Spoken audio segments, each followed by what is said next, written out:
Sejam todos muito bem-vindos a mais uma transmissão do Instituto Vida para Todos. Tema geral: Gálatas, o único Evangelho, o Evangelho de Cristo. Mensagem 3, o único Evangelho. Leitura da Bíblia, Gálatas 1, versículos de 6 a 12. Vamos para o versículo 6. Admira-me que estejais passando tão depressa daquele que vos chamou na graça de Cristo para outro Evangelho, o qual não é outro, senão que há alguns que vos perturbam e querem perverter o Evangelho de Cristo.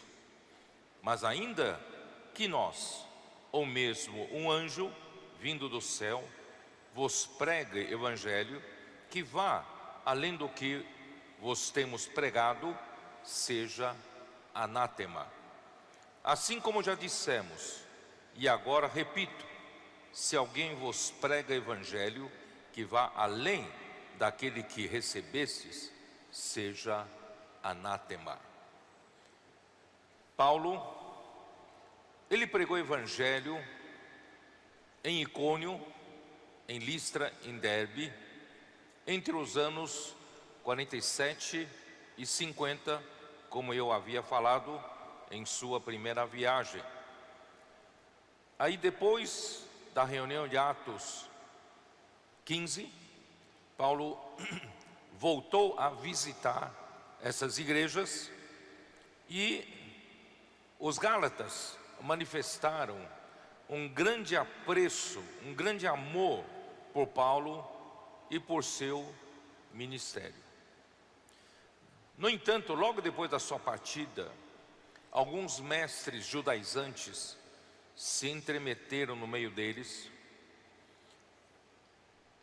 com um poder grande de convencimento, e eles foram rapidamente persuadidos, e eles passaram a ter, influenciados por esses falsos mestres, eles passaram a ter perdão,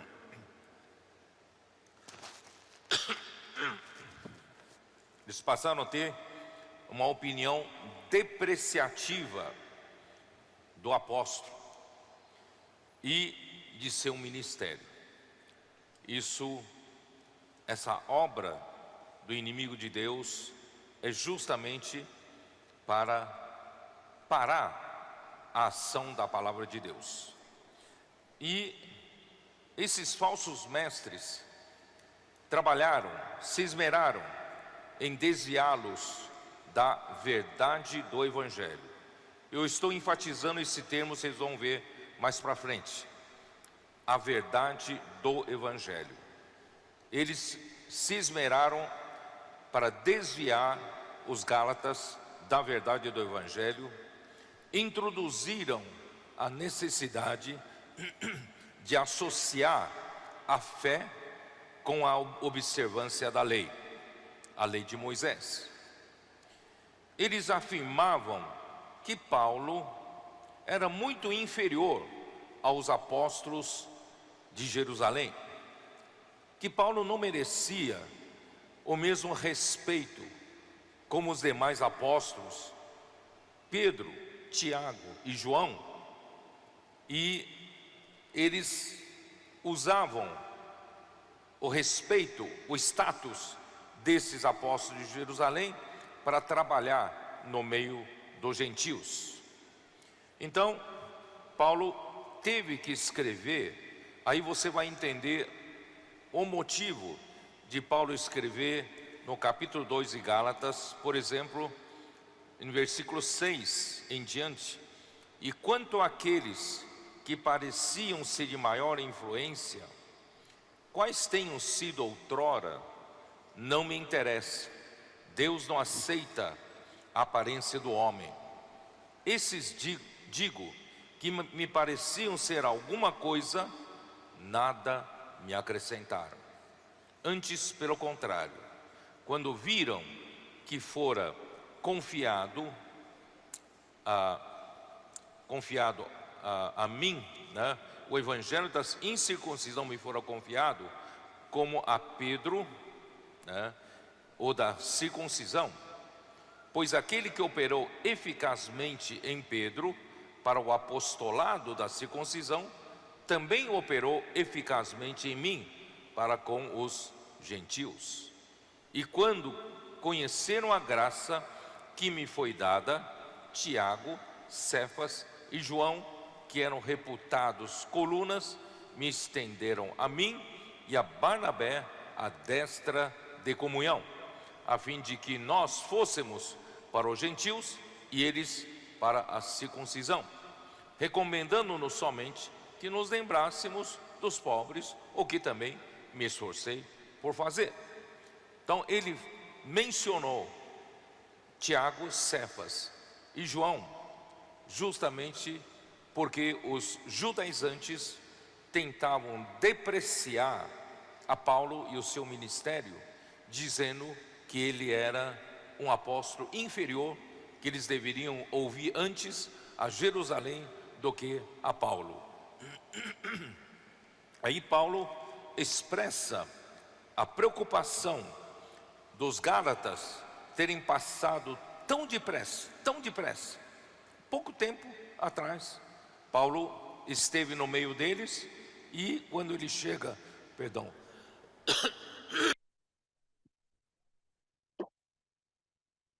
그가 고린도에 갔을 적에 시간이 얼마 지나서 깨달은 것은 얼마나 유대 믿는 이들을 통해서 얼마나 큰 손상이 왔는지,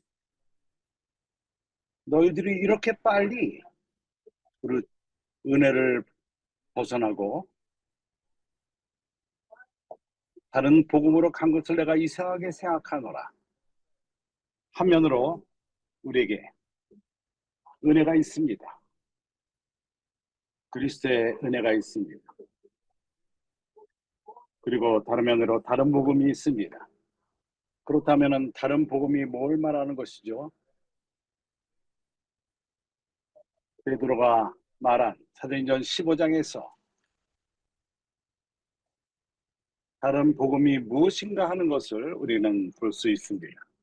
사도행전 15장 베드로가 그가 말씀을 전했고 그는 말했습니다. 10절에 그런데 지금 너희가 어찌하여 하나님을 시험하여 우리 조상과 우리도 능히 미지 못하던 멍에를 제자들의 목에 두려느냐. 우리가 저희와 동일하게 주 예수의 은혜로 구원받은 줄로 주를 믿노라 하니라. 여기서 잘 정의를 내리고 있습니다. 하나님의 그리스도의 은혜가 무엇이고 다른 복음이 무엇인지는, 그리스도의 은혜는 우리 모두가 구원을 받았습니다. 믿음으로 구원을 받았습니다. 이것이 바로 은혜인 것입니다. 주 예수의 은혜로 구원받은 줄, 우리가 아무것도 할 필요가 없었고 우리가 값을 치를 필요도 없었고 어떠한 희생제물을 드리며 율법의 행위를 할 필요가 없었습니다. 우리가 구원받기 위해서 아무것도 필요 없었습니다. 오로지 그리스도의 은혜로 우리는 의롭다함을 입었습니다. 믿음으로 말미암아 우리 모두는 하나님의 그리스도의 은혜로서 구원을 받은 것입니다. 이것이 바로 은혜인 것입니다. 그러면 다른 복음이 무엇이죠? 다른 복음은 10절에 쓰여 있는 것입니다. 그런데 지금 너희가 어찌하여 하나님을 시험하여 우리 조상과 우리도 능히 미지 못하던 멍에를 제자들의 목에 두려느냐? 왜 다른 무게를 그들에게 주느냐? 한 멍에를 우리 조상들도 감당 못하던 멍에가 무엇이죠? 멍에는 이것은 그러니까 어떠한 소나 짐승이 짐을 가져갈 수 있게끔 거기에 서로를 얽매는 그런 틀입니다. 그래서 다른 복음은 이방 크리스천들에게 오로지 그리스도를 믿는 믿음으로 구원을 받는 것인데 그들이 그리스도의 은혜를 입고 구원을 받은 것입니다. 그러나 유대 믿는 이들이 와서 그들에게 멍에를 두려 합니다.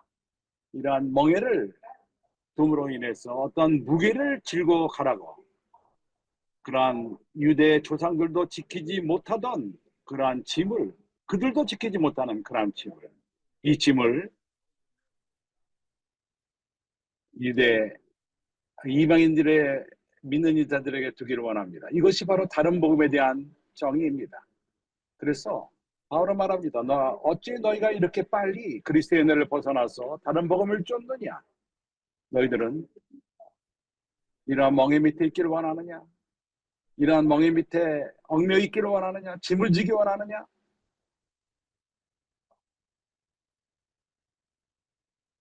사도는 보여줍니다. 갈라디아서 2장 1절에 2장 15절 우리는 원래 유대인이요 이방 죄인이 아니로되 16절 사람이 의롭게 되는 것은 율법의 행위에 한 것이 아니요 오직 예수 그리스도를 믿음으로 말미암은 줄 아는 거로 우리도 그리스도 예수를 믿나니 이는 우리가 율법의 행에서 아니고 그리스도를 믿음으로써 의롭다함을 얻으려 함이라. 율법의 행위로서는 의롭다함을 얻을 육체가 없느니라.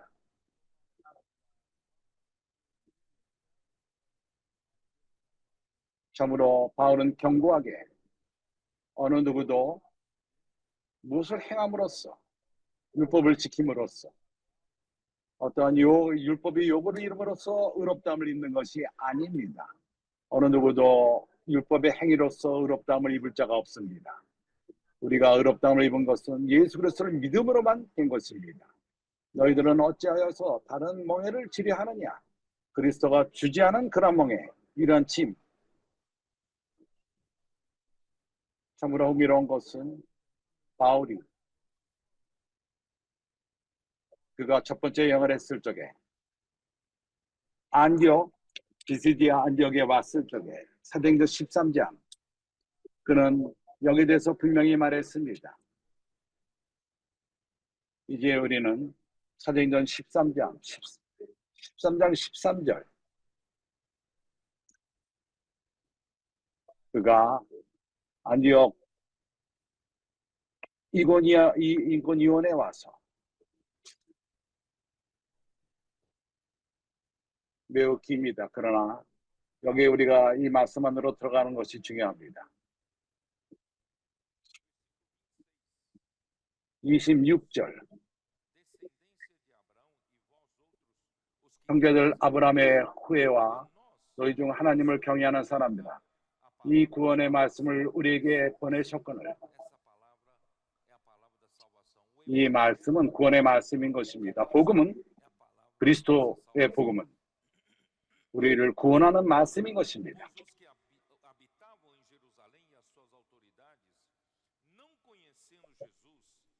예루살렘에 사는 자들과 저의 권원들이 예수와 및 안식일마다 외우는 바 선지자들의 말을 알지 못하므로 예수를 정죄하여 선지자들의 말을 응하게 하셨도다. 죽일 죄를 하나도 찾지 못하였으나 빌라도에게 죽여 달라 하였으니 성경에 저를 가르쳐 기록된 말씀을 다 응하게 한 것이라. 후에 나무에서 내려다가 무덤에 두었으나 예수를 죽였습니다.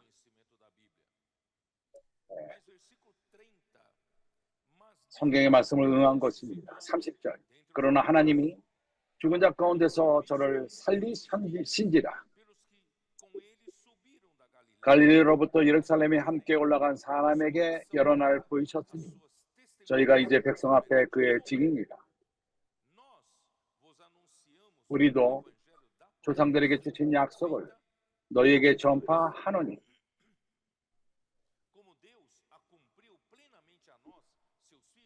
곧 하나님이 예수를 일으키사 우리 자녀들에게 이 약속을 이루게 하셨다 함이라. 시편 둘째 편에 기록된 바와 같이 너는 내 아들이라 오늘날 내가 너를 낳았다 하셨고, 또 하나님께서 죽은 자 가운데서 저를 일으키사 다시 썩음을 당하지 않게 하실 것을 가리켜 가라사대 내가 다윗의 거룩하고 미쁜 은사를 너에게 주리라 하셨으니. 형제들이여, 구원은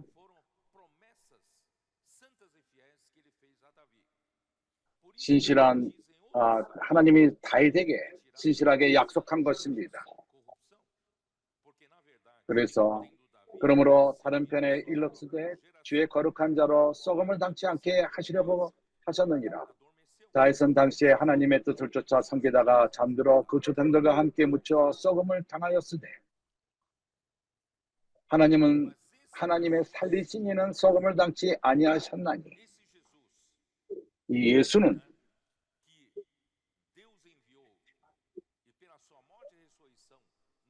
그의 죽음과 부활을 통해서 우리에게 구원을 가져온 그 예수는 그는 썩지 않았습니다. 37절 하나님이 살리신 이는 썩음을 당하지 아니하였나니. 그러므로 형제들아, 너희가 알 것은 이 사람을 힘입어 제사함을 너에게 전하는 이것이며, 첫 번째 구원은 우리에게 안락함을 가져옵니다. 그 죄에 빚진 것을 치름으로 인해서 구원은 죄 사함을 우리에게 가져옵니다. 구원이 첫 번째로 가져오는 것은 바로 그것입니다. 이어서 또 구원이 무엇을 가져오죠?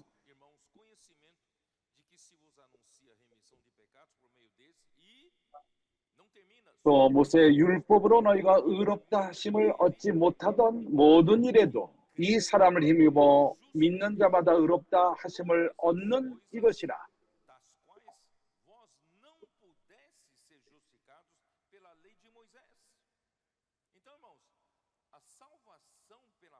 그래서 구원은, 예수를 믿음으로 오는 구원은 우리에게 우리의 죄 사함을 가져올 뿐만 아니라 우리가 지은 모든 죄를 그것은 벌을 받지 않지 않습니다. 죄는 용서함을 받을 필요가 있습니다. 예수 그리스도를 믿음으로 인해서 우리의 죄는 죄 사함을 받은 것입니다. 그뿐만 아니라 또 그리스도로 말미암아, 그리스도를 믿는 일로 말미암아 그는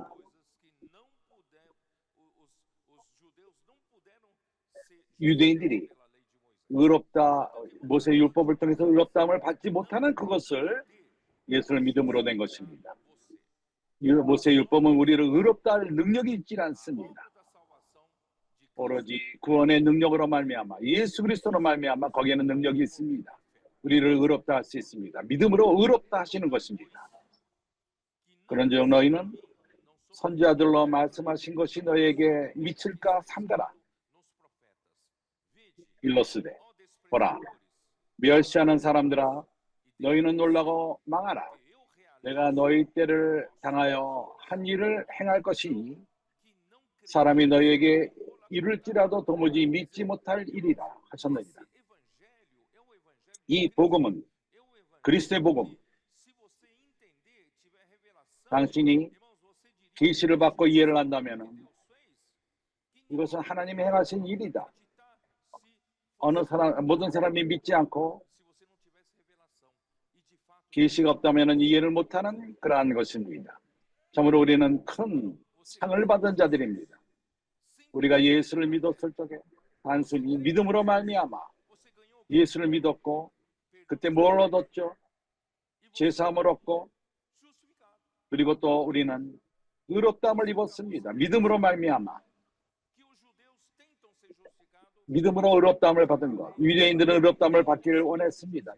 모세 율법으로 의롭다함을 받기를 원했지만 어느 누구도 하나도 의롭다함을 받지 못했습니다. 가장 유대교에 열심히 있는 그들도 율법으로 의롭다함을 입지 못합니다. 그러나 당신은 오로지 믿음으로 말미암아 당신의 죄는 사함을 받았고 하나님이 당신을 의롭다 하셨습니다.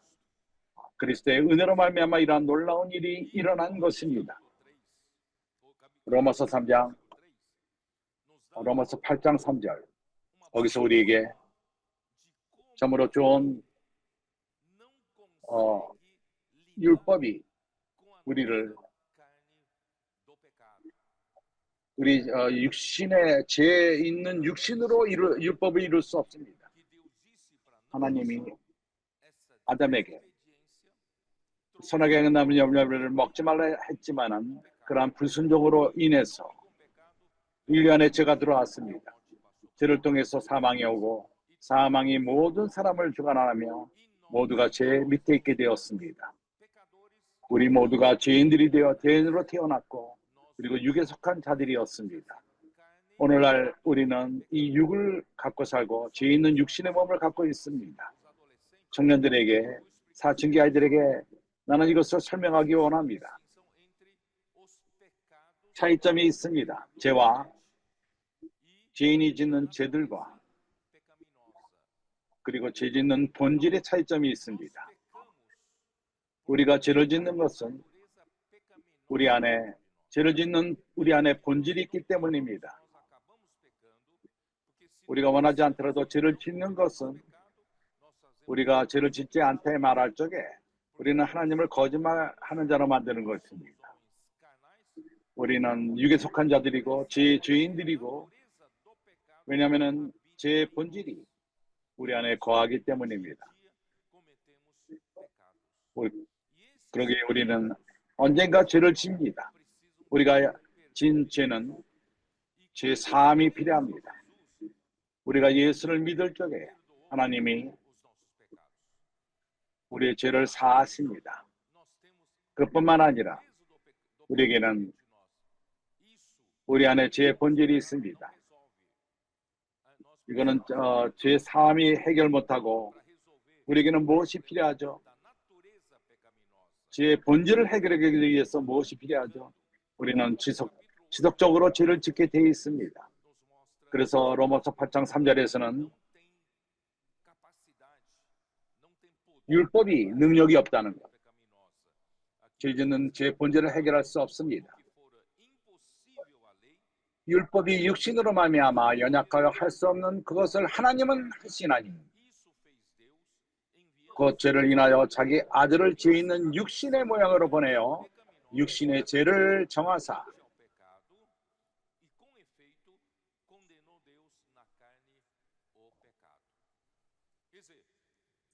죄를 정하셨습니다. 그리스도 안에 하나님은 우리가 짓는 죄들을 용서할 뿐만 아니라 우리가 하나님과 평강을 갖고 선한 양심으로 하나님을 섬길 수 있게 할 뿐만 아니라 아담의 하락으로 인해서 죄의 본질이 또한 우리 안에 있습니다. 그러기에 우리 모두는 죄에 속한 자들이었습니다. 우리가 모세의 율법을 지킴으로써 죄 짓는 육신을 이기려 할 적에 모세의 율법은 능력이 없습니다. 돕지 못합니다. 우리의 죄 있는 육신의 죄 본질을 해결할 힘이 없습니다. 그렇기 때문에 주님이 아들을 우리에게 보내서 우리 대신 죽게 하신 것입니다. 이해가 갑니까? 갈라디아인들이 다시금 율법의 실행으로 돌아간다면 그리스도가 헛되게 돌아가신 것입니다. 그들에게 율법은 왜냐하면 능력이 없습니다. 힘이 없습니다. 우리를 자유롭게 할 만한 죄 본질을 해결할 힘이 없습니다. 그래서 하나님은 그의 아들을 보내서 죄 있는 육신의 모양으로 보내서 죄에 대해서 죄의 그 능력을 이 죄와 죄의 본질을 십자가에 못 박은 것입니다. 주님이 십자가에 못 박혔을 적에 그는 십자가에 죽으셨습니다. 그때 육과 죄 있는 육신의 모양과 십자가에 죄의 육신이 함께 달렸습니다. 그리스도가 죄 있는 육신의 모양으로 죽었을 뿐만 아니라 십자가에 그는 우리 죄 있는 육신마저도 포함한 것입니다. 우리 죄의 본질, 당신의 죄의 본질, 육신 안에 거기서 단번에 해결하셨습니다. 궁극적으로 우리 육신을 해결한 것입니다. 하나님은 죄 있는 육신의 본질을 이미 해결하신 것입니다. 주 예수여. 그렇기 때문에 복음은, 바울이 전한 복음은 사람들을 돕고 육안에 온전케 하는 것이 아닙니다. 율법은 육신을 온전케 하지 못합니다. 그런 능력이 없습니다. 그래서 바울이 전하는 것은 십자가입니다. 십자가가 육신의 문제를 해결합니다. 고린도전서 1장 17절. 그리스도께서 나를 보내심은 세례를 주게 하려 하심이 아니요 오직 복음을 정케 하려 하심이니 말의 지혜로 하지 아니함은 그리스도의 십자가가 헛되이 않게 하려 함이라. 그러기도 사람들은 아름다운 말을 전합니다. 달변으로서 사람의 지혜로서 말을 전합니다. 이것은 그 복음의 본질을 거슬리는 것입니다. 복음의 본질은 그리스도의 십자가입니다. 십자가의 죽음이 없이는 우리가 죄 있는 우리 육신이 해결받지 못합니다. 그리스도의 십자가만이 우리 죄 있는 육신의 모양, 거기 십자가에서 끝이 났습니다. 이것이 바로 복음인 것입니다. 그래서 바울은 말합니다. 18절. 십자가의 도가 멸망하는 자들에게는 미련한 것이요 구원을 얻는 우리에게는 하나님의 능력이라. 십자가의 말씀은 유대인들에게는 미친 말입니다. 그러나 우리에게는 구원의 말씀인 것입니다. 기록된 바 내가 지혜 있는 자들의 지혜를 멸하고 총명한 자들의 총명을 폐하리라 하였으니 지혜 있는 자가 어디 있느냐?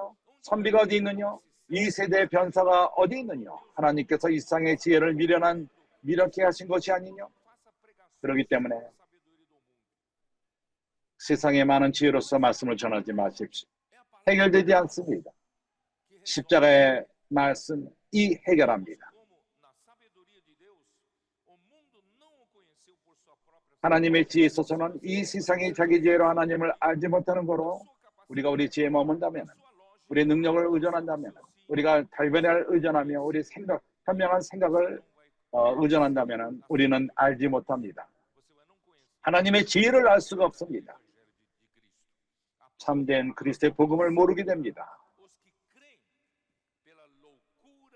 하나님은 전도에 미련한 것으로 믿는 자들을 권하시기를 기뻐하셨도다. 우리는 이 미련한 복음으로써 우리가 구원을 받은 것입니다. 누군가가 우리에게 와서 이렇게 모세의 율법을 따라 이렇게 살아야 한다, 저렇게 이런 문제가 아니라 어느 날 누군가가 그 십자가의 그러한 미련한 것으로 우리에게 누군가가 복음을 전했습니다. 22절. 유대인은 표적을 구하고 헬라인은 지혜를 찾으나 우리는 십자가에 못 박힌 그리스도를 전하니 유대인에게는 거리끼는 것이요 이방인에게는 미련한 것이로 오직 부르심을 입은 자들에게는 유대인이나 헬라인이나 그리스도는 하나님의 능력이요 하나님의 지혜이니라. 그리스도가 누구죠? 하나님의 능력인 것입니다.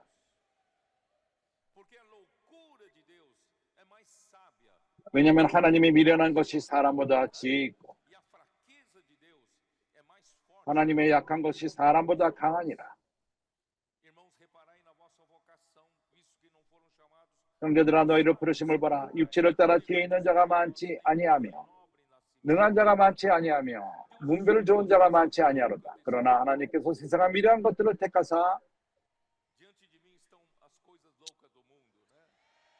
내 앞에 듣고 여기 많은 미련한 자들이 있습니다.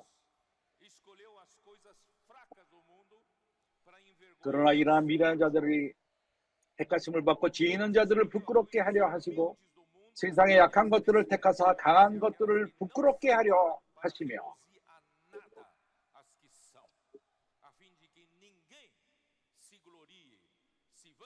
하나님께서 세상에 천한 것들과 멸시받는 것들과 없는 것들을 택하사 있는 것들을 피하려 하시나니 이는 아무 육체라도 하나님 앞에서 자랑하지 못하게 하려 함이라. 2장 형제들아 너에게 나가 하나님의 증거를 전할 때 말과 지혜의 아름다운 것으로 아니하였나니 그는 인간적인 술법을 사랑하지 않았습니다. 발별을 사랑하지 않고 사람의 감정을 만들고 이런 방식으로 하지 않았습니다. 그는 결정하기를 내가 너희 중에서 예수 그리스도와 그리스도의 십자가에 못 박힌 것 외에는 아무것도 아니하기로 각정하였느니라. 이것만이 해결합니다. 율법을 행하는 것이 해결 못합니다. 그러나 예수 그리스도 십자가에 못 박힌 그리스도 그가 해결합니다. 그리고 내가 너희 가운데 거할 때 약하며 두려워하며 심히 떨어노라. 내 말과 내 전도의 지혜에 권하는 말로 하지 아니하고 다만 성령의 나타남과 능력으로 하여 너희 믿음이 사람의 지혜에 있지 아니하고 다만 하나님의 능력에 있게 하였으므라. 너희 믿음이 사람의 지혜에 있지 아니하고 다만 하나님의 능력에 있게 하려 합니다. 형제들이여, 하나님으로 오는 그 말씀은 성령의 능력을 보이는 말씀인 것입니다. 아름다운 사람의 지혜의 말씀이 아닙니다. 그러나 거기에는 능력이 있습니다. 결과를 산출합니다. 임팩트를 만듭니다. 마음을 뜨겁게 합니다. 그렇습니다. 믿는 자들에게 그렇게 역사합니다. 믿지 않는다면 아무런 일이 일어나지 않습니다. 주 예수여. 그래서 이것이 바로 복음의 본질입니다. 에베소서 1장 13절 그 안에서 너희도 진리의 말씀 곧 너희 구원의 복음을 듣고 그 안에서 또한 믿어 약속의 성령으로 인치심을 받았나니. 형제들이여, 복음은 우리에게 전해졌습니다. 우리에게 전해진 복음은 진리의 말씀인 것입니다. 그것은 어떠한 사람의 지혜의 말씀이 아닙니다. 달변의 말씀이 아닙니다. 사람의 능력으로 군중을 자꾸 흔드는 그런 능력이 아닙니다. 그러나 진리의 말씀인 것입니다. 우리에게 구원을 가져오는 진리의 말씀입니다. 우리가 말씀을 갖고 아름답게 꾸밀 필요가 없습니다. 달변을 사용할 필요도 없습니다. 말씀 그 스스로가 복음이요 우리를 구원합니다. 이러한 거짓 선생들, 유대인들, 그들이 갈라디아까지 와서 달변으로서 사람들을 속입니다. 바울을 못 듣게 하며 다른 복음을 쫓게끔 한 것입니다. 그러나 우리는 분명합니다. 우리를 구원하는 것은 진리의 말씀인 것입니다. 진리의 말씀뿐입니다. 그래서 바울은 그런 말합니다. 갈라인들에게 말합니다.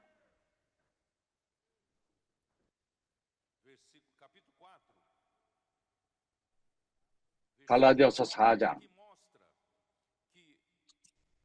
여기서 우리에게 보여주는 것은 갈라디아인들이 바울을 사랑합니다. 그의 말씀을 또한 좋아합니다. 그러나 갑자기 변질되었습니다. 변했습니다. 13절부터 4장 13절. 내가 처음에 육체의 약함을 인하여 육신에 문제가 있었습니다. 눈에 문제가 있었던 것 같습니다. 눈에 문제가 있었습니다. 너에게 복음을 전한 것은 너희가 아는 바라. 너희를 시험하는 것이 내 육체에 있으되 이것이 아름답지 못한 이것을 너희가 업신여기지도 아니하며 버리지도 아니하고 오직 나를 하나님의 천사와 같이 또는 그리스도 예수와 같이 영접하였도다. 갈라디아인들은 참으로 바울을 참으로 좋아했습니다. 그러나 갑자기 왜 변했죠? 너희의 복이 지금 어디 있느냐? 내가 너에게 증거하노니 너희가 할 수만 있었다면 너희의 눈이라도 빼어 나를 내게 주었으리라. 그런즉 내가 너희에게 참된 말을 함으로 원수가 되었느냐? 나는 인간의 지혜를 사용하지 않았다. 너희를 속이지 않았다. 나는 진리의 말씀만을 정했다. 내가 너에게 전하는 말씀은 진리의 말씀일 뿐이다. 진리의 말씀이 유일하게 사람을 구원한다. 너희의 구원의 말씀이다. 에베소에게 말한 것처럼 구원의 말씀인 것입니다. 17절. 저희가 너희에 대하여 열심을 내는 것이 좋은 뜻이 아니요. 여기 거짓 선생들, 유대인들, 그들이 와서 열심으로써 나를 하여금 나를 존경하는 것을 써버려하고 나를 낮추고 그리고 내 사도됨을 업신여기고 왜냐하면 왜 그러죠? 그들이 나로 하여금 너희를 멀리게 하게끔 하며 진리의 말씀을 못 듣는 그러한 목적으로 사는 것이다. 그리고 그들이 전하는 다른 복음을 듣게 하는 것입니다. 좋은 뜻이 아니오 오직 너희를 이간 붙여 너희로 저희에 대하여 열심을 내게 하랍니다.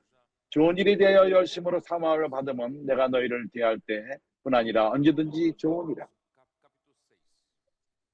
이제 우리는 로마서 6장으로 갑시다. 우리가 이렇게 함으로써 좀 더 전체적으로 이해하게 됩니다. 6장. 로마서 6장은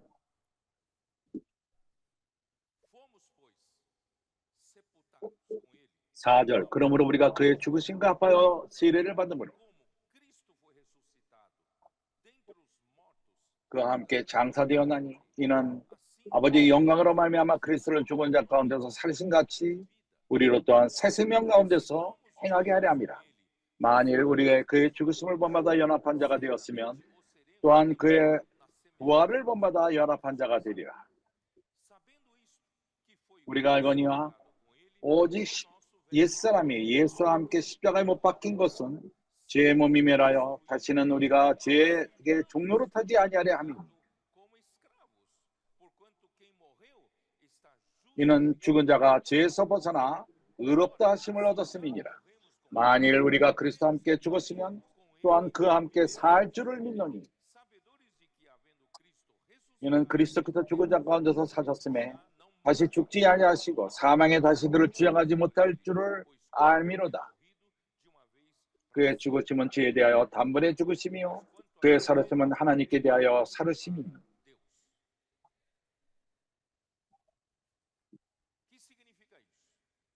이것이 뭘 의미하죠? 우리가 예수 그리스도를 믿었을 적에 믿음으로 말미암아 우리는 그리스도의 죽음과 합하게 되었습니다. 연합된 것입니다. 이것을 알고 있었습니까? 우리가 주님을 믿었을 적에 주여 나는 당신을 믿습니다. 당신을 영접합니다. 내 마음 안에 영접합니다. 내 죄를 고백하고 오늘부터는 당신은 나의 주이십니다. 우리가 이렇게 주님을 믿었을 적에 누군가가 복음을 전했기 때문에 진리의 말씀을 전했기 때문에 이러한 반응을 보이는 것입니다. 우리가 생각하는 것보다 더 놀라운 것은 예수를 믿었을 적에 그리스도와 함께 죽은 것입니다. 이것을 알고 있습니까? 당신의 그 옛사람, 당신의 죄 짓는 육신, 당신의 문제, 옛사람은 육신 안에서 우리는 죄 안에 거하게 됩니다. 죄의 노예가 됩니다. 죄 있는 육신 안 밑에서 우리 안에 죄의 본질이 있기 때문에 죄를 짓게 됩니다. 모세의 율법은 이것을 해결 못합니다. 유일한 방법은 그리스도의 죽음일 뿐입니다. 그리스도의 죽음은 나와 무슨 상관이 있는가? 그리스도의 죽음이 나를 어떻게 자유롭게 하죠? 믿음으로 되는 것입니다. 우리가 믿었을 적에 나는 그리스도와 함께 죽은 바 되었습니다. 그리스도와 함께 죽은 것입니다. 그리스도와 함께 죽을 뿐만 아니라 이 옛 나는 죄 짓는 육신이 그와 함께 장사 지낸 바 되었습니다. 4절은 말합니다. 그러므로 우리가 그의 죽으심과 합하여 세례를 받음으로 우리가 물로 세례를 받을 적에 그것은 심볼입니다. 우리가 주는 간증입니다. 사실은 우리가 영 가운데 세례를 받은 것입니다. 그리스도와 함께 장사 지낸 바 된 것입니다. 우리 옛사람은 그리스도의 십자가에서 죽었고 우리가 그리스도와 함께 죽은 바 되었습니다. 하나님의 은혜로서 우리가 장사 지낸 바 될 뿐만 아니라 이제는 아직도 살아 있습니다. 누가 산다는 것이죠?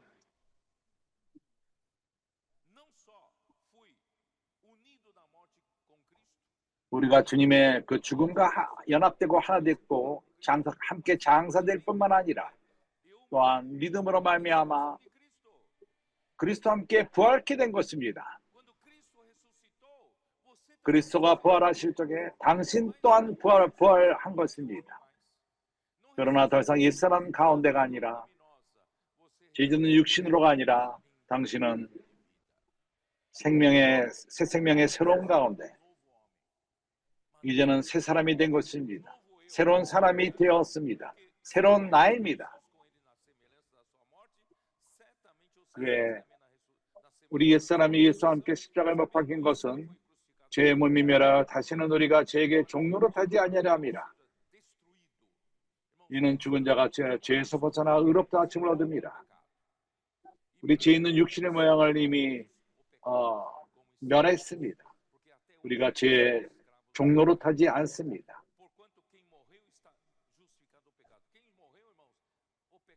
죽은 자는 죄가 더 이상 죽은 자에 역사할 수 없습니다. 이것이 바로 믿음의 스토리입니다. 그러나 매일매일 아직도 내 안에 죄의 능력이 있다. 나를 죄짓게 하려 한다. 그러나 이것은 믿음의 문제입니다. 당신은 깨닫습니까? 당신이 영 안에 있을 적에 당신이 말씀 안에서 영 안에 있고 말씀 안에 잠기고 구원을 선포하고 성도들과 교통을 할 적에 믿음의 영역 가운데 있을 적에 믿음의 실제가 당신의 옛사람은 죽은 상태로 있게 되는 것입니다. 그러나 믿음의 영역에서 벗어날 적에 옛사람은 다시금 일어납니다. 그렇기 때문에 우리는 매 순간 믿음의 실제 안에 살려 할 필요가 있습니다. 말씀 안에 잠기고 구원을 선포하고 성도들과 교통하고 복음을 전하고 사람들을 돌보고 매 순간마다 우리가 믿음의 영역 가운데 있고 실제가 당신과 내가 그리스도와 함께 십자가 못 박혔고 내 삶에 이런 실제가 있습니다. 그래서 우리는 새로운 새 생명의 새로운 가운데 살게 되는 것입니다. 주 예수여.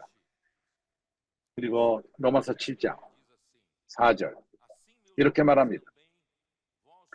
그러므로 내 형제들아 너희도 그리스도의 몸으로 말미암아 육신에 대하여 죽음을 당하였으니 이는 다른이 곧 죽은 자 가운데서 살아나신 이에게 가서 우리로 하나님을 위하여 열매를 맺히게 하려 함이라. 형제들이 깨닫는지 모르겠습니다. 그 전장을 볼 적에 그리스도의 십자가의 죽으심은 믿음으로 말미암아 그분과 죽음과 함께 연합되었고 믿지 않을 적에 죄 가운데 거합니다. 그리스도는 죄의 노예됨으로부터 우리를 해방한 것입니다. 그러나 7장에서 4절에서 여기서는 그분은 또한 우리를 율법의 노예됨으로부터 풀었다는 것을 말합니다. 율법은 요구합니다. 우리가 뭘 해야 된다고. 그러나 당신이 죽었다면 또한 율법의 요구로부터 자유롭게 되는 것입니다. 당신은 상대적으로 율법으로 죽은 것입니다. 다음으로 다른 그리스도 안에 연결된 것입니다. 이제 우리는 그리스도 안에 연결된 것입니다. 죽은 자 가운데서 살아나신 이에게 가서 우리로 하나님을 위하여 열매를 맺게 하려 합니다. 우리가 율법에 있을 때는 율법으로 말미암아 죄의 정욕을 우리 지체 중에서 역사하여 우리로 사망을 위하여 열매를 맺게 하였으니 우리가 육신 가운데 살 적에 우리의 죄짓는 정욕, 우리 육안에 있는 죄짓는 본질이 있습니다. 죄짓는 본질이 거기에 많은 정욕으로서 죄짓는 정욕이 있습니다. 이 죄짓는 정욕이 제가 죄를 짓게 합니다. 죄 짓는 것을 좋아합니다. 거기에 많은 정욕으로 끕니다. 그럴 때 율법이 어떻게 역사하죠? 우리가 지저는 육시 안에 있고 정욕으로 가득 차 있을 적에 율법이어서 말합니다. 이건 하면 안 돼. 이건 죄다. 저것도 죄다. 하지 마. 율법의 역할은 죄를 더 드러내는 것입니다. 숨겼던 죄를 드러냅니다. 율법은 그 역할은 마치 돋보기와도 같습니다. 우리가 죄인지 아닌지 잘 모를 적에 죄가 그렇게 드러나지 않았습니다. 그러나 율법이 그 죄라고 말할 적에는 그 죄가 드러납니다. 깨닫겠습니까? 우리가 징계할 때 어렸을 적에 내가 청년의 정욕에 위해서 쌓았습니다. 나는 쌓았습니다. 이러한 모든 것들은 내가 말하는 것에서 분명하지 않았습니다. 그 당시에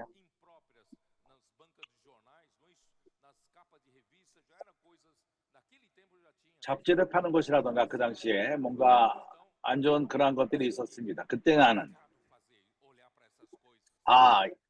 이런 걸 쳐다보는 것은 죄 짓는 것이다. 그렇게 그러한 잡지를 파는 곳에 내가 얼굴을 돌리고 지나갔습니다. 네가 죄라는 것을 알기 전에는 그것이 큰 문제가 안 됐을지도 모릅니다. 그러나 그게 율법이 말하기를 이게 죄라고 말한 다음부터 나는 아주 더 예민해졌습니다. 거기 갈 적에 이거 봐서는 안 돼. 그리고 율법이 나를 돕지 못하고 드러내기만 합니다. 제가 죽은 상태에 있었는데 레이가 율법이 그거를 이제 크게 만들어서 괴물로서 나를 덮으려 합니다. 율법이 이것만을 합니다. 죄를 더 드러냅니다. 방법은 해결하지 않습니다. 그러나 하나님의 은혜로서 그리스도의 십자가는 해결책을 가져옵니다. 내가 그리스도를 믿었을 적에 그와 함께 죽었습니다. 내가 그와 함께 죽었다면 죄 짓는 육신의 십자가에서 함께 죽은 것입니다. 이제 나는 새 생명의 가운데 삽니다. 내가 믿음의 영역 가운데 있을 적에, 실제 안에 있을 적에, 진리 안에 있을 적에 나는 이러한 모든 것으로부터 자유롭게 됩니다. 죄뿐만 아니라 또한 죄가 이제 우리를 노예로 만듭니다. 우리가 욕심 갖지 말라. 욕심을 갖습니다. 간음하지 말라. 도둑질하지 말라. 율법은 그걸 더욱더 드러냅니다. 해결은 못합니다. 그러나 하나님의 은혜로서 죽은 자들에게는 아무것도 하지 말라 할 필요가 없습니다. 이제 우리는 영 가운데 삽니다. 새 생명 가운데 삽니다. 주 예수여. 이것이 우리에게 해방이 아닙니까? 얼마나 큰 해방입니까? 주 예수여. 에베소서에서 우리의 삶을 보여줍니다.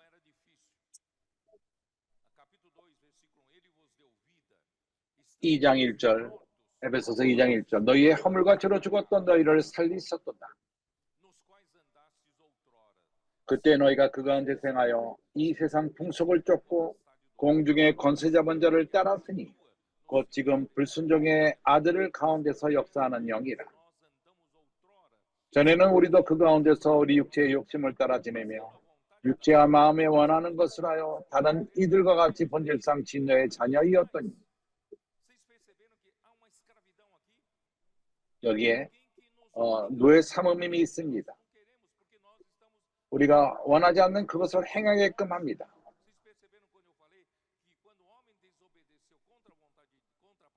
사람이 하나님의 말씀을 저버렸을 적에 세상에 죄가 들어왔고 죄로 말미암아 사망이 들어왔습니다. 우리는 모두가 죽음 밑에 있게 되었습니다. 우리 모두가 죽은 상태에 있었습니다. 우리의 죄와 허물에서 죽은 가운데 있었습니다. 우리는 우리 코의 주인이 못되고 제가 원하는 것을 행하며 이 죄의 세상을 주관하는 것은 마귀와 사단이요. 그가 원하는 대로 우리가 쫓아갔습니다. 우리는 그들의 노예였습니다. 우리는 우리 육신의 욕심을 따라서 육신의 원하는 대로 생각대로 따라갔습니다. 우리가 본질상 진노의 자녀였습니다. 우리가 하나님의 진노 밑에 있었던 것입니다. 그러나 긍휼에 풍성하신 하나님이 우리를 사랑하신 그 사랑을 인하여 허물로 죽은 우리를 그리스도와 함께 살리셨고 그리스도와 함께 은혜를 구원을 얻은 것이라. 그리스도와 함께 부활케 되었습니다. 하나님의 은혜로 된 것입니다. 우리가 하나님의 은혜로 구원을 받게 된 것입니다. 형제들이여, 은혜로 당신은 자유롭게 되었습니다. 그리스도를 믿음으로 말미암아 이제 다시금 율법의 노예가 되기 원합니까? 하지 마십시오. 이렇게 하지 말라, 저렇게 하지 말라. 우리는 자유롭게 되었습니다. 율법으로 자유롭게 되었습니다. 생명이 새롭게 가운데 사는 것입니다. 하나님의 은혜로서 그와 함께 우리는 부활하게 되었습니다. 그리스도의 죽음으로 자유롭게 했을 뿐만 아니라 그렇게 함께 부활됨으로 말미암아 우리로 하여금 하늘에 속한 그리스도와 함께 하늘에 속한 영역에 앉게 되었습니다. 로마서 말하지 않았지만 예배서는 말합니다. 그리스도 예수 안에서 함께 하늘에 앉히시고 로마서에서는 그리스도와 함께 죽고 부활했다는 걸 말하지만은 이제 에베소에서는 새 생명 가운데 우리가 새롭게 되었고 이제 하늘에 속한 영역에 그리스도와 함께 앉은 것을 말합니다. 믿음이 이런 실제로 이끕니다. 이것을 믿습니까? 안 믿습니까? 당신이 믿음의 영역 안에 있을 적에 하늘의 영역 가운데 있게 되는 것입니다. 그래서 많은 경우에 이러한 집회 가운데에서 당신의 몸이 여기에 의지에 앉아 있지만은 그러나 당신들은 하늘의 영역 가운데 있는 것입니다. 그리스도와 함께 있는 것입니다. 중요하지 않습니까?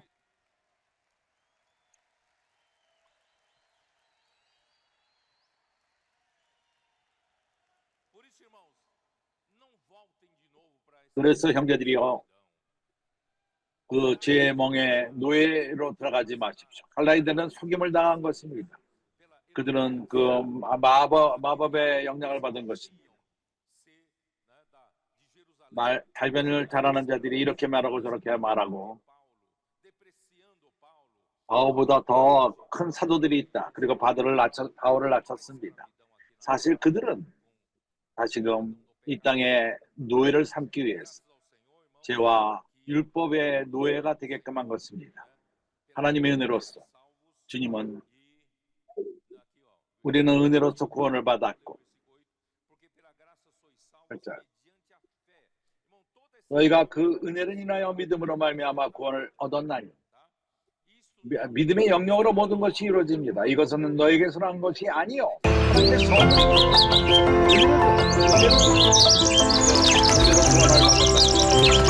행위에서 난 것이 아니니 어느 누구든지 자랑치 못하게 하랴. 우리가 Sean todos muy bienvenidos a una transmisión más del Instituto. 행위로 되는 것이 아닙니다. 우리는 그의 만드신 바라 그리스도 예수 안에서 선한 일을 위하여 지으심을 받은 자니 이는 하나님이 전에 예비하사 우리로 그 가운데 행하게 하라 하십니다. 우리는 새로운 피조물이 되었습니다. 이 땅의 영역에 속하지 않습니다. 하늘의 영역에 속한 자들입니다. 주 예수여, 새 창조 안에 포함된 것입니다. 그렇기 때문에 형제들이요, 사도행전 15장에서 베드로 사도는 그는 분명히 했습니다. 우리는 하나님의 은혜로 구원을 받은 것이다. 이방인 또한 그렇게 됐다. 이제 우리는 이방인과 하나가 되어서 하늘의 영역에 속한 것이다. 우리가 다시금 내려와서 이방인들을 율법을 행하도록 하지 말자. 우리는 은혜 영역 가운데 있다. 믿음의 영역 가운데 있다. 주 예수여. 그래서 이러한 다른 복음, 이 복음은 그리스도의 복음을 망치게 하려 온 것입니다.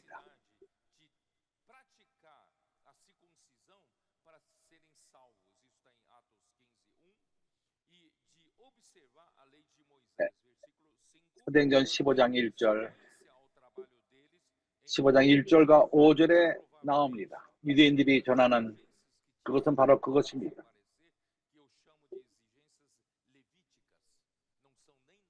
그래서 하나님의 야고보가 말한 것도 하나님의 명령이 아니라 레위기에 나오는 한 부분입니다. 그는 이방인에게 이것을 행하게 한다면은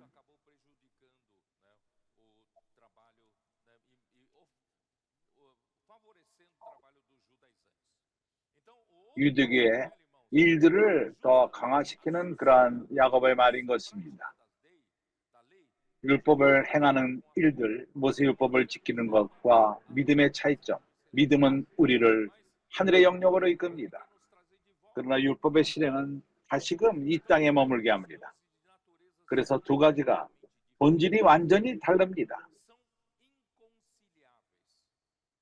그것은 화목될 수가 없습니다. 섞일 수가 없습니다. 믿음과 율법을 행하는 것이 합쳐질 수가 없습니다. 율법의 실행으로 돌아가는 것은 그것은 신약의 하나님의 사역을 이루지 못하게 합니다. 우리가 율법의 실행으로 돌아가는 것은 신약의 성령의 역사심을 막습니다. 그리고 구약으로 돌아가게 하며 율법의 실행은 그리고 하나님을 일어나는데 아무런 힘을 주지 못합니다. 사단이 넣은 올무입니다. 세상이라는 것을 또한 종교를 가져와서 사람을 속입니다. 세상은 완전히 그 사람을 속입니다. 환상 안으로 들어가게 합니다. 바울이 전하는 것은 유일한 복음. 갈라디아서 1장 12절.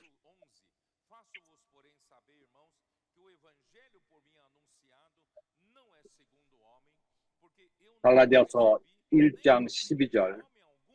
내가 전하는 것은 사람으로 배운 것이 아니요 예수 그리스도의 계시로 말미암아 된 것입니다. 바울은 어떠한 크리스찬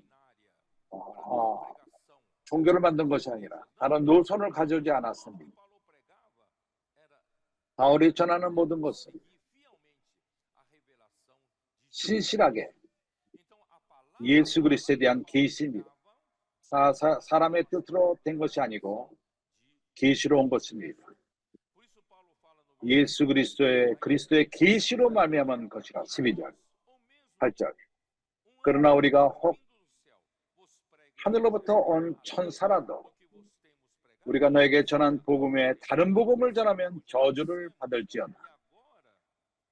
우리가 이미 교통한 것처럼 우리 전에 말하였거니와 내가 지금 다시 말하노니 만일 누구든지 너희의 받은 것 외에 다른 복음을 전하면 저주를 받을지어다. 저주를 받는다는 뜻입니다. 우리가 그리스도의 복음 외에 다른 것을 전할 수가 없습니다. 그래서 여기는 말합니다.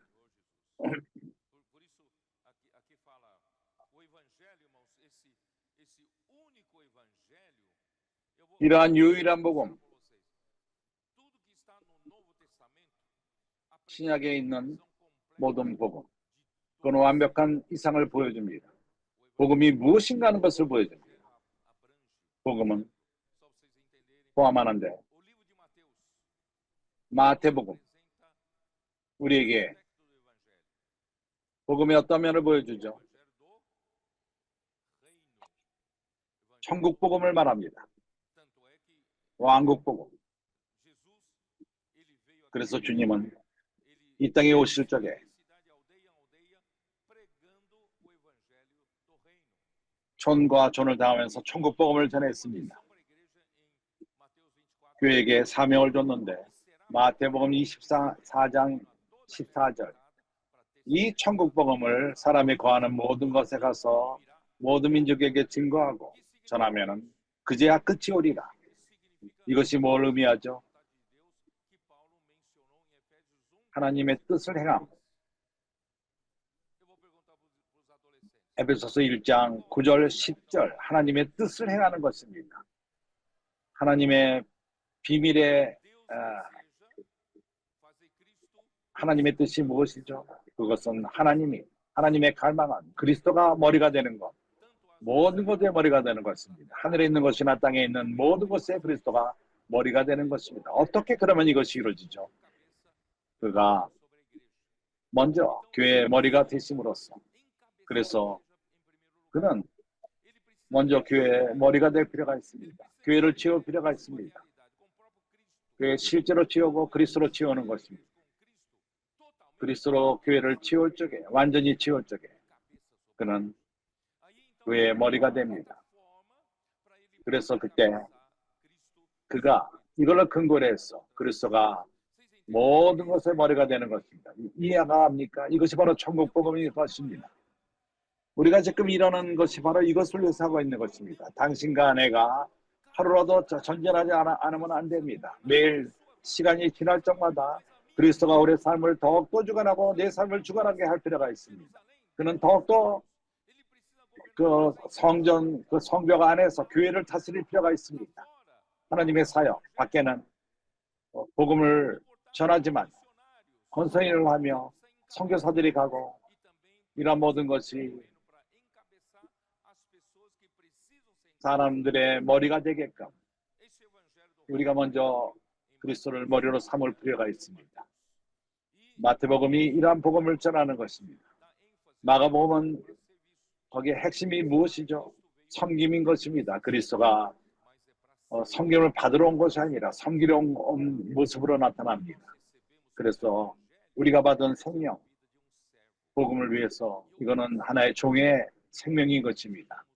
당신과 나는 어떠한 교회에서 월급을 요구하지 않습니다. 그걸 요구합니까? 우리가 주님을 월급 때문에 섬깁니까? 우리는 왜 하나님을 섬기죠? 주님을 사랑하기 때문에, 생명 때문에, 그분이 우리에게 주신 생명 때문에. 이것은 종의 생명인 것입니다. 우리의 권서인들이 태양 밑에서 빈 밑에서 천국 복음을 전합니다. 많은 어려움을 겪습니다. 그러나 사람의 생명을 구하고 생명을 전하고 그리스도를 전합니다. 그들이 어떠한 시간을 더 일했다고 특별한 월급을 원합니까? 그들은 섬기는 그러한 영이 있습니다. 교회 또한 마찬가지입니다. 내가 주님을 섬기면 월급 때문이 아니라 사랑 때문에 섬기는 그 생명이 있기 때문에 그것이 우리 안에 있습니다. 그래서 누가복음에서 뭐를 강조하죠? 거기서는 그 죄사함과 용서함. 요한복음은 우리가 압니다. 생명을 말합니다. 사람을 생명으로 통치한다는 것입니다. 어떠한 율법을 둠으로써 그러나 생명으로 되는 것입니다. 하나님의 생명으로 되는 것입니다. 그래서 바울이 전하는 그 복음은 이런 모든 것을 포함합니다. 그래서 바울이 전하는 복음은 완벽한 복음인 것입니다. 내가 형제들이 말한 것처럼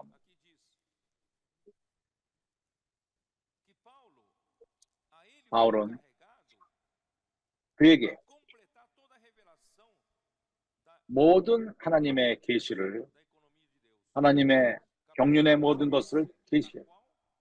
고린도서 2장 25절 내가 교회 일꾼 된 것은 하나님이 너희를 위하여 내게 주신 경륜을 따라 하나님의 말씀을 완성케 하려 함이라. 컴플레타, 완성, 이루려 하는 게 완벽해, 완성케 하려 함이라.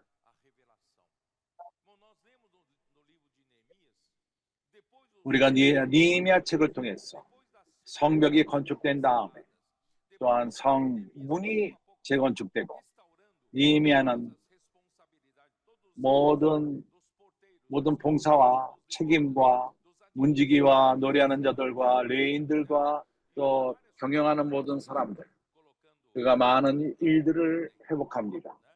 온전케 합니다. 하나님의 은혜로서 우리 가운데 모든 것이 정돈되고 있습니다. 이제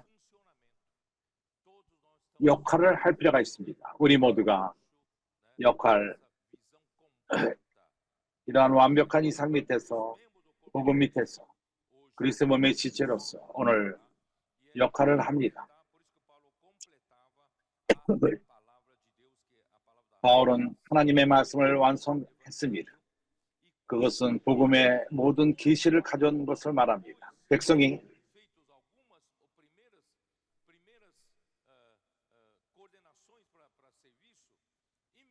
어떤 봉사에 봉사를 할 적에 하나님의 말씀을 필요함을 느낍니다. 그래서 느헤미야는 에스라를 데려오고 에스라는 레위인들을 데려오고 율법의 책들을 읽었습니다. 레위인들이 설명을 합니다. 백성에게 설명을 합니다. 하나님의 말하는 것을 말씀을 설명한 것입니다. 그때 백성들이 그 계시에 따라서 설명에 따라서 이해를 했습니다. 읽는 것을 이해를 했습니다. 그리고 백성들은 아주 너무 기뻐했습니다. 미친 듯이 기뻐했습니다. 많은 이들은 말합니다. 우리는 성경의 말씀으로 돌아갈 필요가 있다. 그렇습니다. 우리가 하나님 말씀으로 돌아가는 것 참으로 우리를 인도하는 어떤 철도와도 같습니다. 그러나 모든 크리스천들이 이미 성경이 있습니다. 모두가 성경을 이해합니까? 그렇기 때문에 레위인들이 필요합니다. 설명하는 자들이 필요합니다. 백성들이 읽는 것을 이해할 수 있게끔 도울 필요가 있습니다. 그래서 하나님은 바울을 사용했고 이러한 계시를 우리에게 가져온 것입니다. 오늘 우리에게 완벽한 계시가 있습니다. 하나님의 복음에 대한 하나님의 구원의 그 계획에 대해서 우리는 분명합니다. 사람을 향한 하나님의 뜻. 그리고 바울은 또한 우리는 영의 노선 가운데 있습니다. 바울이 내가 여러 번 강조를 했죠. 요한복음 3장 니고데모가 율법의 선생이었으나 율법은 어디까지 온전케 할 수 있을지 몰라도 그 이상은 전전하지 못합니다. 그래서 그는 예수를 만났게 되었고 참으로 그 니고데모 나이에 반밖에 안 되는 예수에게 와서 라비여, 당신이 하나님으로부터 오지 아니하면은 이러한 당신이 행하는 일들을 행할 수 없습니다. 비결이 뭡니까? 한번 나에게 좀 말해 주십시오. 비결 좀 얘기해 주십시오. 나는 할 수가 없습니다. 그때 주님이 말하기를 네가 행하지 못하면 너에게 필요한 것은 네가 거듭날 필요가 있다. 물과 성령으로 거듭나지 않으면 천국에 들어갈 수 없느니라. 먼저 다른 영역으로 전이될 필요가 있다. 복음 전함은 신약의 복음 전함은 다른 영역으로 데려가는 문제입니다. 유대인들이 율법에 행하는 유대인들에게 가져오는 것은 그것은 땅의 영역에 머물게끔 합니다. 하나님은 땅의 영역으로부터 끄집어내서 영의 영역으로 이끕니다. 그렇기 때문에 예수는 말합니다. 육신으로 난 것은 육이요. 그러나 영으로 난 것은 영이니라. 그래서 신약에서 하나님의 갈망은 사람들을 얻기 원합니다. 영으로 거듭남을 원합니다. 그래서 그는 설명합니다. 바람이 임으로 불매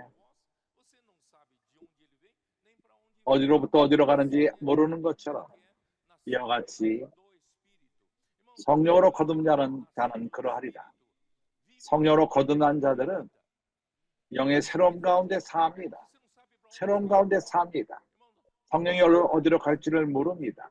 얼마나 우리가 많은 새로움을 체험합니까? 권서인들, CRP가 새롭게 되었고 엑스폴리브가 새롭게 되었고 이제 하나님은 우리에게 돌보는 그룹을 주고 사춘기 아이들을 주고 사춘기 집을 줬고 청년들이 회복되고 말씀의 장경을 주시고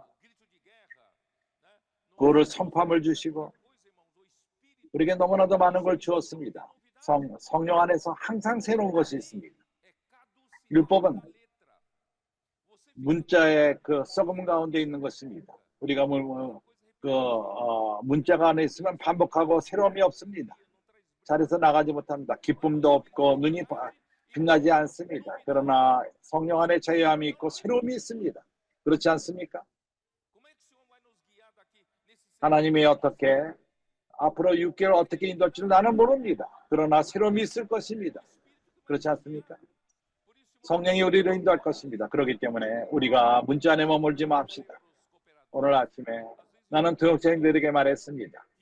나는 두렵습니다. 그러한 나이 먹은 더 많이 먹은 자들이 율법으로 처지는 그런 경향이 있습니다.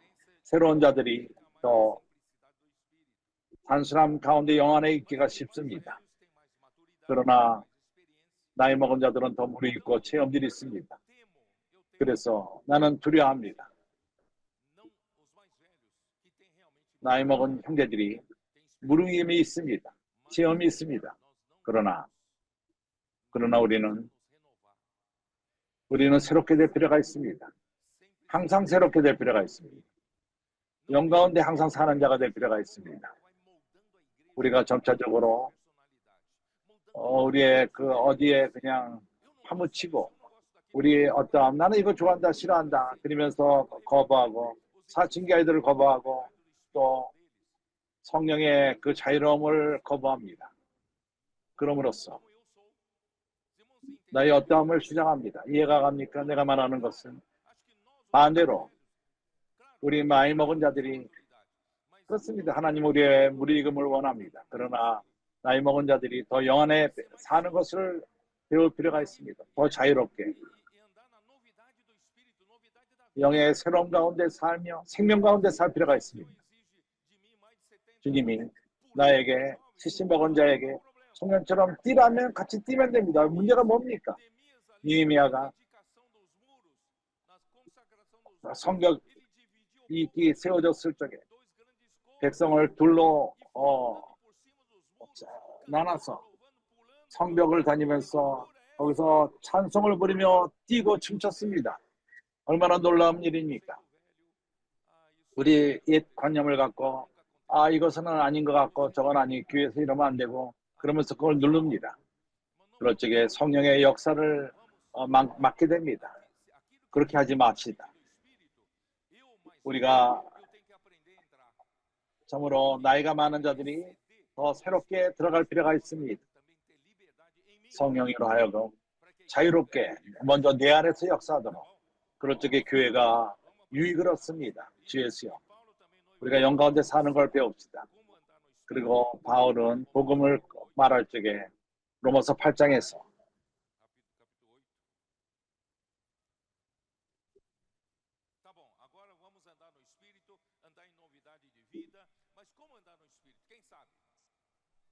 이제 우리가 영에 사는 것을 말하고 새로운 가운데 사는 것. 근데 어떻게 그렇게 실행하죠? 그렇습니다. 말씀이 필요합니다. 우리 태도가 없다 필요가 있습니까? 로마서 8장 5절 육신을 쫓는 자는 육신의 일을 영을 쫓는 자는 영의 일을 생각하나니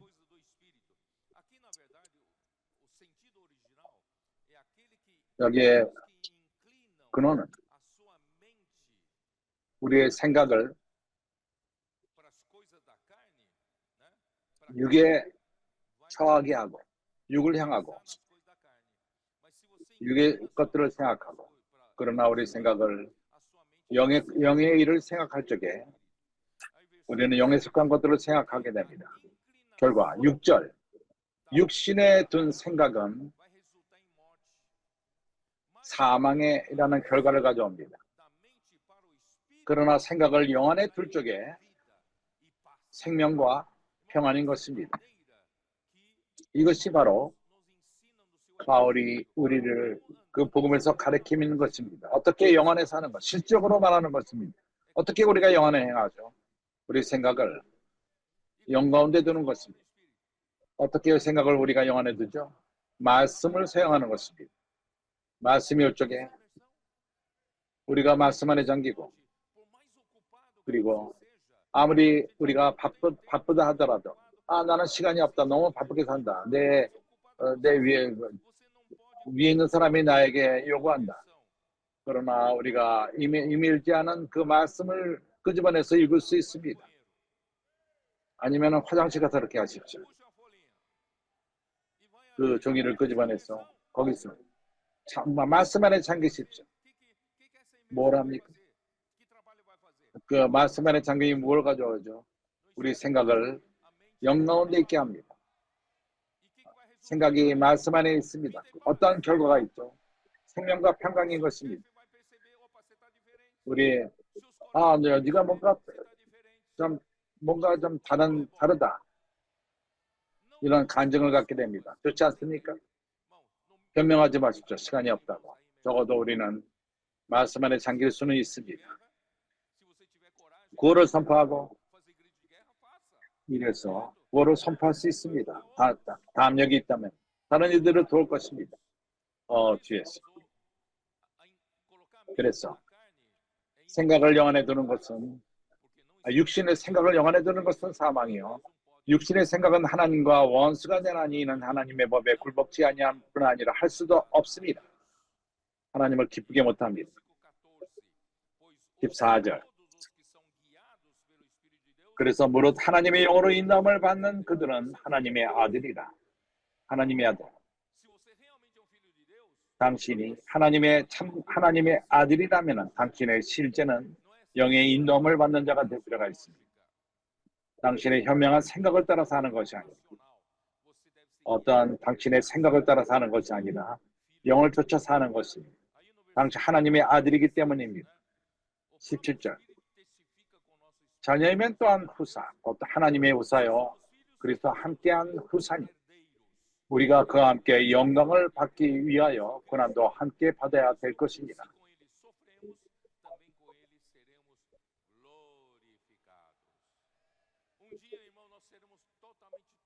언젠가 우리는 완전히 하나님의 생명으로 완전히 채워지고 그리고 우리는 영을 얻게 될 것입니다. 이것은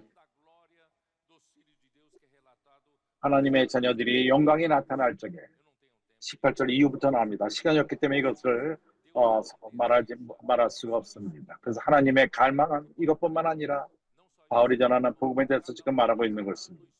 우리 각자가 영광 가운데 살 적에 하나님이 우리를 함께 건축하게 합니다. 에베소서 3장.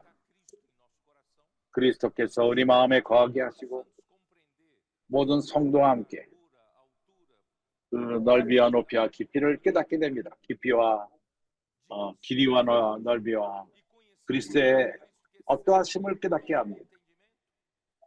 그리고 하나님의 이러한 모든 것을 지식에 넘치는 그리스도의 사랑을 알아. 이러한 부활 가운데서 교회 생활이 뭘 산출하죠? 하나님이 우리를 채우고 또 채워서 더 채우고 날마다 더 채움으로써 각 집회마다 채우고 우리가 말씀 안에 잠길 적마다 채워서 하나님의 충만한 데까지 우리를 채웁니다. 하나님의 실제가 내 온 존재를 채울 때까지 더 이상 베드로가 사는 것이 아니라 그리스도가 내 안에 사는 것이다. 그 진리가 실제가 있는 것이 무엇이죠? 주님이 행하시는 바로 그것입니다. 그래서 하나님은 바울을 부를 필요가 있었고 이 복음을 가져가게 했습니다. 이제 에베소서 3장 여기까지 읽었습니다. 3장 8절. 모든 성도 중에 지극히 작은 자보다 더 작은 나에게 이 은혜를 주신 것은 증명할 수 없는 그리스도의 풍성을 이방에게 전하게 하시고 참으로 너무 많은 부요함이 있습니다. 이 복음 안에 너무 많은 부요함이 있습니다. 그렇기 때문에 걱정하지 마십시오. 매주마다 우리에게 잠길 수 있는 말씀이 주어지고 이것은 끝나지 않을 것입니다. 영원히 끝나지 않습니다. 하나님의 그 보물 창고에 끝이 없는 보물이 있습니다. 끝이 나질 않습니다. 그 부요함은 측량할 수 없는 부요함인 것입니다. 우리가 기묘한 계시를 받을 적에 이제 그 한계 온 것 같다. 아닙니다. 하나님은 우리를 놀래킵니다. 그분의 부요함은 측량할 수 없는 풍성한 것입니다. 이제 우리는 갈라디아서로 돌아와서 나는 이제 끝낼 필요가 있습니다. 1장 10절.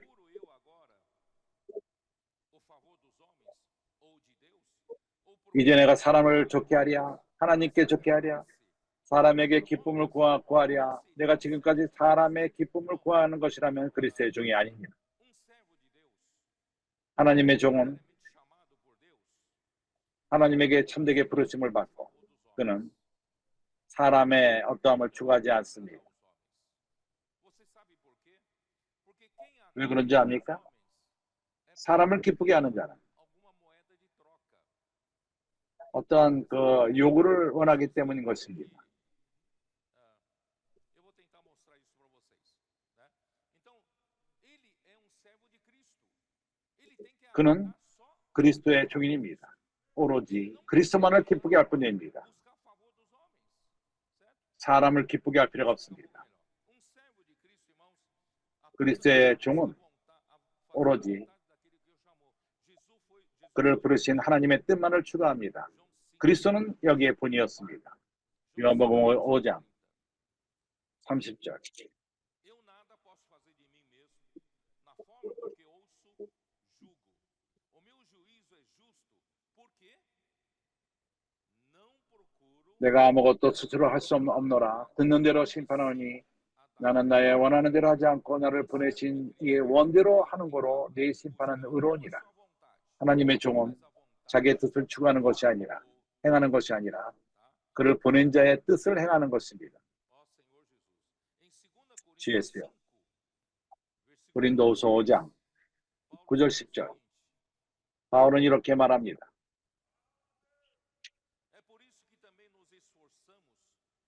그런즉 우리가 거하든지 떠나든지 주님을 기쁘시게 하는 자가 되기를 원하노라.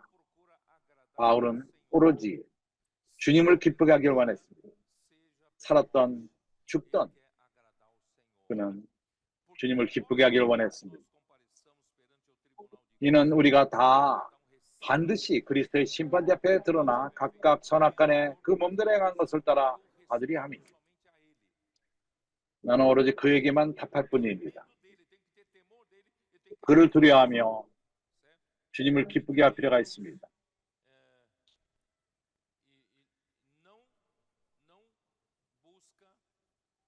그리고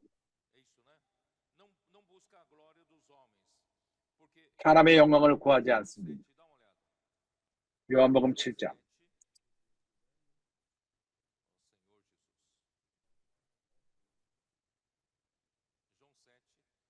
versículo 18 ele fala assim,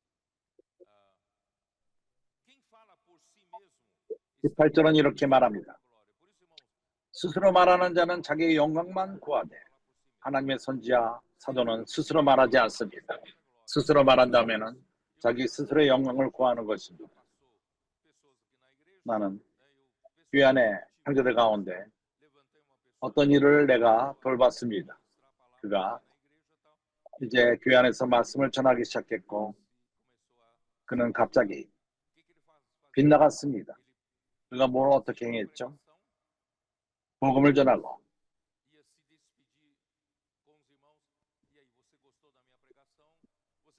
내가 전한 말씀이 좋았느냐?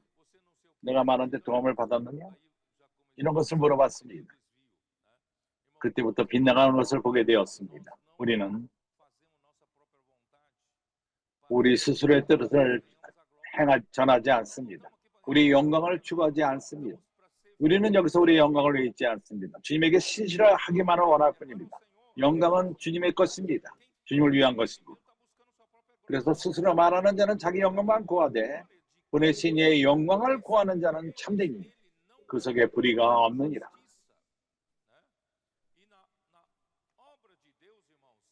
하나님의 사역에 빌립보서 4장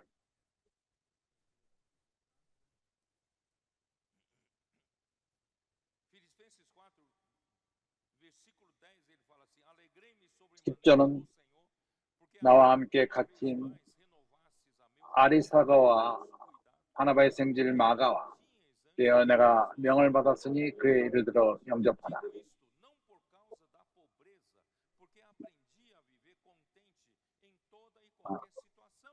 빌립 아멘.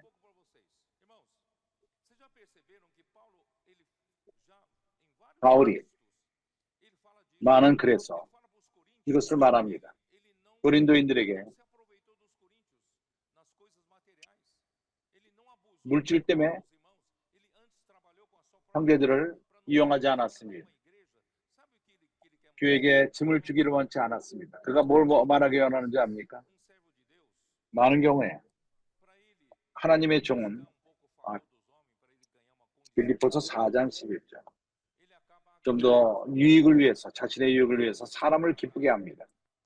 그가 잘 대접을 받고 더 많은 헌금을 받기를 원하고, 사람은 그러합니다. 바울은 참으로 마음이 순수합니다. 너무나도 순수합니다. 아무것도, 자신의 유익을 위해서 아무것도 하지 않습니다. 주님을 섬길 적에 순수한 마음으로 합니다. 그래서 우리는 하나님의 종은 스스로의 유익을 취하지 않습니다. 내가 너를 기쁘게 할 적에 너는 나에게 유익을 얻을 것이다. 당형제님이 많은 곳에 가서 나는 그를 통역을 했습니다. 주님을 섬기는 것을 내가 배웠습니다. 책임형제 집에 가서 잠을 잘 적에 그 상황에 안 좋은 것을 보면은 그는 직접 말씀합니다. 그 말씀이 그를 영접하는 자의 마음을 상하게 합니다. 그 아내가 그것을 표현합니다. 그는 표현하지 않더라도. 이렇게 다형제님은 어려움을 겪었습니다. 형제들은 모릅니다. 그러나 하나님의 종은 신실할 필요가 있습니다. 그래서 내가 읽겠습니다. 우리가 겸손케 되고 또 존귀케 받고 모든 상황 가운데에서 시험이 있노라. 우리가 부에도 처하고 배고픔에도 처하고 풍족과 사람들로부터 뭘 요구하지 않고 가난해 그리고 배고픔에 있다 하더라도 그 가운데에서 배고픈 표정을 하지 않습니다. 어떤 필요함을 말하지 않습니다. 비들 형제야 왜 그러냐? 나는 지금 어렵다. 나는 이거 살 돈이 없다. 형제들이 나에게 헌금을 합니다. 우리가 이런 방식으로 주님을 섬기지 않습니다. 우리에게는 당신이 참으로 많은 필요가 있다 할지라도 지속적으로 하나님의 종의 어떠함을 유존합니다. 어떤 이 존귀함을 저버리지 않습니다. 이해가 갑니까? 그래서 모든 걸 행할 수 있지만, 나를 강력케 하는 자에게 모든 걸 행할 수 있지만은 주 예수여.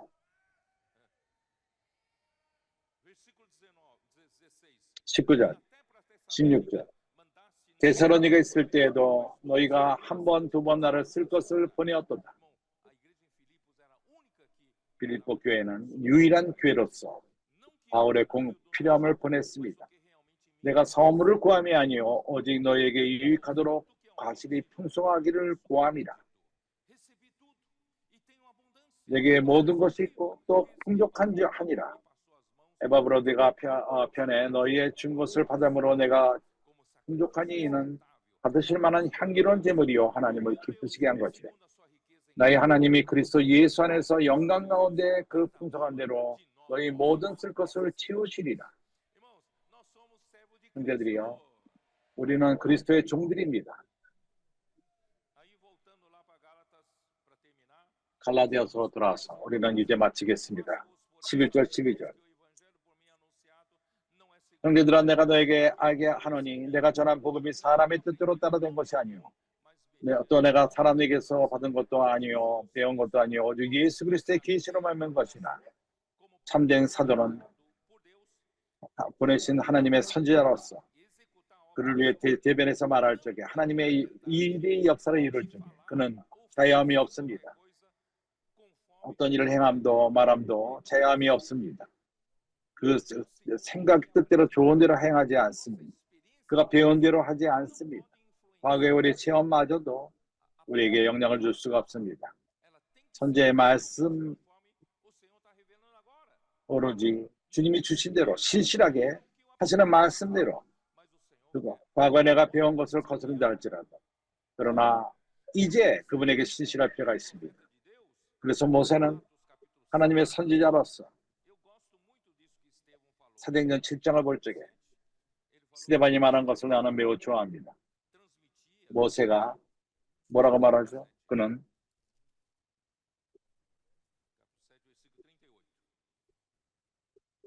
38절 시내산에서 말하던 그 천사와 및 우리 조상들과 함께 광야 교회에 있었고 또 생명의 돌을 받아 우리에게 주던 자가 이 사람이다.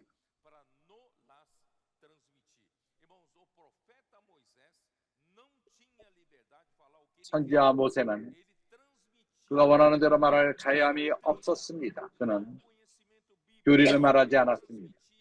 성경 지식을 전하지 않았습니다. 하나님의 살아있는 말씀을 전했습니다. 이것이 참된 신실한 선지자 모세입니다. 하나님은 말씀하십니다. 그는 메시지를 통해서 말씀하십니다. 역대하 36장 15절 16절 하나님은 그의 메신저들을 보내서 그들이 바로 하나님의 선지자들입니다. 하나님의 선지자들은 메신저로서 메시지를 전합니다. 하나님의 백성에게 전합니다. 그러나 하나님의 백성이 비웃었고 받지 않았습니다. 비웃었고 선지자를 우습게 봤습니다. 그래서 하나님의 선지자는 신명기 18장 자유함이 없습니다. 하나님이 그의 입에 그분의 하나님의 말씀을 두고 하나님이 명하는 대로 말할 뿐입니다. 하나님이 명령하면은 그가 말하라는 것을 말할 필요가 있습니다. 그렇기 때문에 그리고 하나님은 계산할 것입니다. 19절에 말씀을 듣지 않는 자는 계산하리라. 허리 없는 거로 생각합니까? 그렇지 않습니다. 기회가 주어질 적에 하나님은 계산할 것입니다. 그 사람과 계산할 것입니다. 그래서 주님은 바울을 불렀을 적에 하나님의 은혜를 전하라 불렀습니다. 그렇기 때문에 그가 계시로 말미암아 계시를 받고 전했습니다. 에베소서 3장 2절 3절도 그것을 말합니다. 그가 측량할 수 없는 그리스도의 풍성함을 전했습니다. 그가 받은 계시를 따라 전했습니다. 그래서 예수 그리스도의 계시, 나는 계시록 1장 1절로 끝을 내기 원합니다.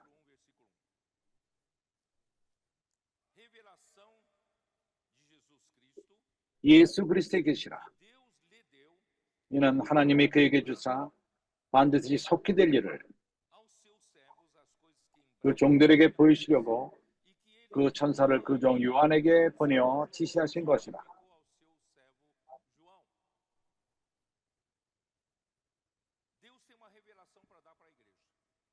하나님은 교회에게 줄 계시가 있습니다. 그는 먼저 그 종들에게 주기 위해서. 그 종들이 누구죠? 교회에서 신실하게 메신저를 전하는 자들입니다. 당신은 그러합니까? 신실하게 교회에게 말씀을 전합니까? 당신이 그렇다면 메신저입니다. 하나님은 그런 종들에게, 그런 그룹의 종들에게 전합니다. 나의 동역자들은 바로 이러한 종들입니다. 또 많은 교회 인도하는 자들이 또한 많은 종들입니다. 하나님은 먼저 그들에게 계시를 주는데 그들이 신실하게 그 계시를 갖고 교회에게 공급을 합니다. 당신 또한 그들 중에 하나가 될 수 있습니다. 그러나 하나님은 한 번에 모든 종들에게 계시하지 않습니다. 그는 예수 그리스도는 그 천사를 통해서 한 명에게 먼저 전합니다. 요한에게 전한 것입니다. 그 종 요한에게. 요한은 이 그룹의 종들에게 전합니다. 이 그룹의 종들이 요한과 함께 이 계시를 교회에게 전합니다. 나는 내 관념을 좀 바꿀 것입니다. 사도행전 2장 42절에서 그들이 사도들의 가르침, 복수로 말합니다. 거기에 예루살렘의 12사도를 말합니다. 그러나 그들의 말만을 우리가 사도행전에서 볼 수가 있습니다. 다른 사도들의 말함을 보지 못합니다. 사도행전 15장에서도 다른 사도들의 말함이 없습니다. 사도행전 21장에서도 사도가 한 명도 없습니다. 오로지 베드로가 말했지만은 가르침은 사도들의 가르침인 것입니다. 그래서 나는 나의 동역자들과 그런 모든 형제들이, 동역자들이 종들이라는 것입니다. 그룹의 종들입니다. 그렇습니다. 나는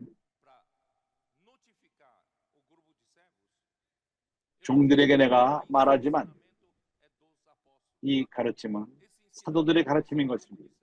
이 가르침은 이 그룹의 형제들의 가르침인 것입니다.